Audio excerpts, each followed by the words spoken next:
Hello ए नमस्कार साथीहरू, हजुरलाई भिडियोमा स्वागत छ। हामी यस भिडियो अन्तर्गत रहेर चाहिँ नेपालमा कसरी फेसबुक पेज मोनिटाइजेसन गर्न सकिन्छ भन्ने कुरा चाहिँ यस भिडियो रहेको छ। र सिम्पल भिडियोलाई स्किप नगरी पुरा हेर्नु होला। भिडियो धेरै लामो बनाउने छैन होइन। भिडियोलाई सर्टली म एकदम हजुरको कुरा त्यो सिम्पली बताइदिनेछु र धेरै नै इन्फर्मेटिभ भिडियो हुनेछ। अनि सबभन्दा पहिला चाहिँ हजुरले यो फेसबुकको हामीले चाहिँ मोनिटाइजेसन डेस्कबोर्ड भइहाल्यो। यहाँ र डेस्कबोर्डमा हामीले देख्न सक्नुहुन्छ योमा चाहिँ 20K फलोवर्स छ होइन। यहाँ चाहिँ अब थोरै येल्लो ग्रिनमा गइरहेको छ, फेसबुक पेज डाउनमा गइरहेको छ कि त्यो कुराहरू छोडौँ र हामीहरू गर्न नहुने गल्तीहरू चाहिँ के कस्तो रहेको छ भन्दा यसमा चाहिँ सबभन्दा पहिला चाहिँ यसकोमा नेपालबाट चाहिँ लोकेसनमा रहेर होइन चाहिँ हामीले चाहिँ नेपाल फेसबुक पेज चाहिँ मोनिटाइजेसन गर्न सकिँदैन। यसको लागि चाहिँ हामीले चाहिँ जापानको, युकेको, इन्डियाको यस्ता यो अनि अरू चाहिँ जुन जुन राम्रो राम्रो कन्ट्रीहरू छ, जुन इलिजिबल कन्ट्रीहरू छ, यो चाहिँ लोकेसनमा फेसबुक पेज युज गर्नुपर्ने हुन्छ। त्यस्तो कन्डिसनमा चाहिँ यो मोनिटाइजेसन इलिजिबल एरियामा रहन्छ, कन्ट्रीमा रहन्छ फेसबुक पेजहरू। अनि सबभन्दा पहिला चाहिँ यहाँ थुप्रै कुराहरू हुनेछ, जस्तो मोनिटाइजेसनमा आइसकेपछि यहाँ चाहिँ हामीले सेटअप गर्नु छ, पेमेन्ट मेथडहरू सेटअप गर्नुपर्छ, पे आउट एकाउन्टहरू क्रिएट गरेर बनाउनुपर्छ, लिङ्क गर्नुपर्छ, त्यो चाहिँ हुन्छ। यसमा चाहिँ सबभन्दा पहिला चाहिँ हाम्रो यहाँ बोनसवाला सिस्टम हुन्छ, कन्टेन्ट मोनिटाइजेसन भन्ने फिचर पनि अहिले यो केही समयदेखि एकदमै बढी चर्चामा छ होइन। कन्टेन्ट मोनिटाइजेसन योमा चाहिँ हाम्रो एकदम भिडियो हाल्दै गयो, राम्रो हुँदै गयो भने चाहिँ होइन अब फेसबुकले स्वतः रूपमा हामीलाई दिने एउटा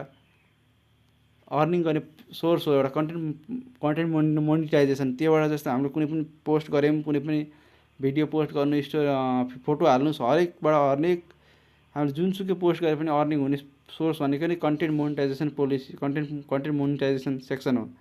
त्यो चाहिँ होइन मिल्छ, तर चाहिँ हामीले त राम्रो भिडियोमा भ्युज आउनु पऱ्यो। हामीले जुन भिडियो अपलोड गरिन्छ त्यसमा चाहिँ राम्रो एकदम इङ्गेजमेन्ट आउनु पऱ्यो, भ्युज आउनु पऱ्यो। त्यसपछि हाम्रो त्यहाँबाट मोनिटाइजेसन सेक्सन मोनिटाइजेसन चाहिँ हामीलाई कन्टेन्ट मोनिटाइजेसनको चाहिँ फिचर हामीलाई पनि दिन्छ फेसबुकले।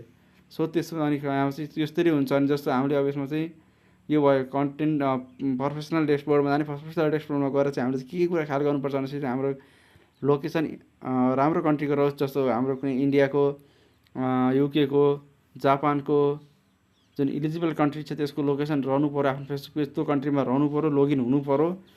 त्यसपछि चाहिँ हाम्रो नेपालबाट चाहिँ उहीँको पे आउट पनि उहीँको चाहिन्छ। पे आउटको लागि हामीले पेपाल एड गर्न सक्छौँ।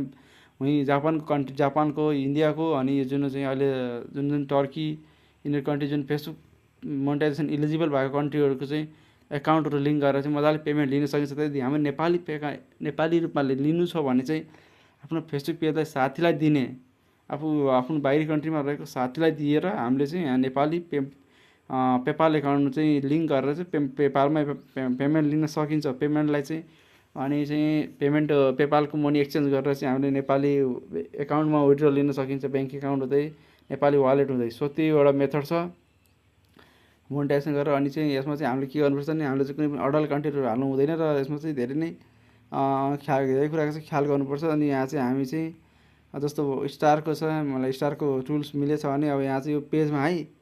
अनि अर्को पार्टनरसिप एडको छ, जुन चाहिँ कुनै पनि भिडियोमा हाल्दा त्यसमा पार्टनरसिप इन्भिटेसन गरेर चाहिँ पार्टनरसिप एड, यो चाहिँ अत्यधिक रियुजमा आइरहेको छैन, तर चाहिँ सबभन्दा मेनली आएको कन्टेन्ट मोनिटाइजेसन आइरहेको छ र यिनी तलका केही फिचरहरू आइरहेको छ।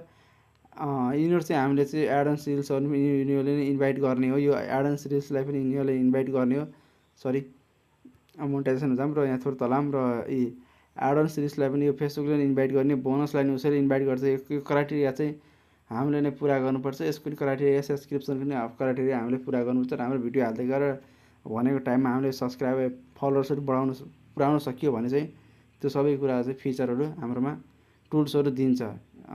यो टुल्स जम्मा यसमा दुईवटा टुल्स देखाउँछ। जम्मा यो दुईवटा टुल्स जुन यो टुल्समा त्यति धेरै युज लिन सकिँदैन हामीले। जम्मा स्टारको र त्यो पार्टनरसिप एडको मात्रै दिइरहेको छ भने यसमा चाहिँ यो त्यो तलको टुल्स लिनको लागि हामीले चाहिँ राम्रो कन्टेन्ट हाल्नु पऱ्यो, बेस्ट कन्टेन्टमा भ्युज एकदम राम्रो आउनु पऱ्यो। त्यसो गर्दा चाहिँ त्यो यो टुल्सको हाम्रो भरपुर मात्रामा फाइदा उठाउन सकिन्छ होइन। अनि फेसबुकबाट राम्रो अर्निङ हुन्छ। जस्तै मैले यो फेसबुकमा लिएँ भिडियो भने चाहिँ नेक्स्ट टाइम चाहिँ म टिकटकको लिएर आउँछु। टिकटक पनि एकदम इजी छ, जुन अहिले टिकटक एकदम पपुलर पनि भइरहेको छ। मोनिटाइजेसनको यो टुल्सहरू अहिले मोनिटाइजेसन फिचर दिइरहेको छ जस्तो टिकटकले। योबाट पनि धेरै अहिले चाहिँ टिकटक जस्तो युट्युब जस्तै टिकटक पनि अहिले ट्रेन्डमा चलिरहेको छ मोनिटाइजेसनको रूपमा होइन।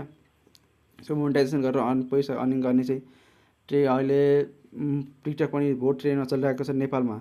फेसबुक त थियो नेपालमा चाहिँ। यसमा समस्या के थियो भने त्यही चाहिँ हाम्रोमा नेपालबाट मोनिटाइजेसन गर्न गाह्रो हुन्थ्यो। म्यानेजर राइट लिनुपर्थ्यो। म्यानेजर राइट लिन फेरि सबै जो पायो त्यसले जाँदैन। जस्तो अरू कन्ट्रीमा भएकाहरूले जुन इलिजिबल कन्ट्री भएकोलाई कुनै पनि म्यानेजर राइट चाहिँदैन थियो। कन्टेन्ट हाल्यो, कन्टेन्ट एकदम राम्रो चल्यो भने चाहिँ त्यहाँबाट चाहिँ आफूलाई टुल्स मिल्थ्यो, टुल मिल्यो थियो होइन, फिचर मिल्थ्यो। जस्तो एडभान्स रिल्सको फिचर मिल्थ्यो, कन्टेन्ट मोनेटाइजेसनको फिचर मिल्थ्यो, अब बोनसको मिल्थ्यो, सबै कुराको मिल्थ्यो। अनि उनीहरूले सेटअप गरिदिन्थ्यो पेमेन्ट मेथड, अनि चाहिँ त्यो पे आउट सेटअप गरेर अनि चाहिँ त्यसरी नै हामीले चाहिँ उनीहरू पेमेन्ट लिन्थ्यो रेगुलरली कन्टेन्ट काम गरेर फेसबुकमा। सो नेपालमा त्यो चाहिँ पोसिबल भएन, चाहिँ अलिक गाह्रो भयो फेसबुकमा। त्यसपछि हामीलाई युट्युब छ, अहिले उस आइरहेको छ, हाम्रो टिकटक आएको छ। सो दुइटाबाट चाहिँ अहिले भइरहेको छ है। त्यो टिकटकबाट पनि भयो, टिकटकबाट सजिलै पेमेन्ट छिटो आउने भनेको पेपालमा लिँदा छिटो आउँछ। हामीले चाहिँ डकुमेन्ट भेरिफाई गर्दाखेरि टिकटकमा चाहिँ होइन हामीले आफ्नै नेपाली डकुमेन्टबाट मजाले गर्न सकिन्छ। जुन अहिले चाहिँ कम्प्युटर टाइपिङ भएको डकुमेन्टबाट चाहिँ मजाले भेरिफाई गरेर चाहिँ मजाले चाहिँ हामीले अर्निङ गर्न सकिन्छ। त्यो चाहिँ यो मुख्य कुरा रहेको छ। र हरेक कुरामा चाहिँ राम्रो कन्टेन्ट अपलोड हुनुपर्छ एकदम। हो, यति नै थियो आज भिडियो होइन। भिडियो कस्तो लाग्यो भिडियो लाइक कमेन्ट गरिदिनु होला। भिडियो चाहिँ होइन लामो गराउने छैन, जे जसरी बिस्तारै आरामले चाहिँ भिडियो हेरिदिनु भएको। धन्यवाद। जय नेपाल।